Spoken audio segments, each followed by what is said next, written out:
Đục ra chắt lại thì đục làm gì cơ? Đây việc em là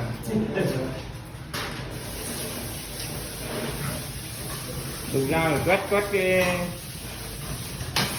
Chica vào sau.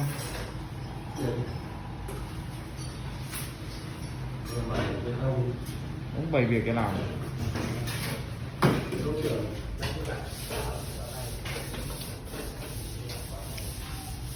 còn lấy đôi rồi. Ừ? Đó là con đấy bị đến đơn đấy.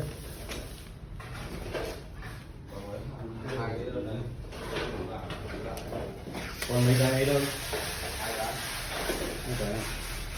Này em ơi, cái này ống đi đâu đây? Ông ở đây trên trên trần. Ừ, Trần nhớ là cái này là lấy nha bê tông nhá.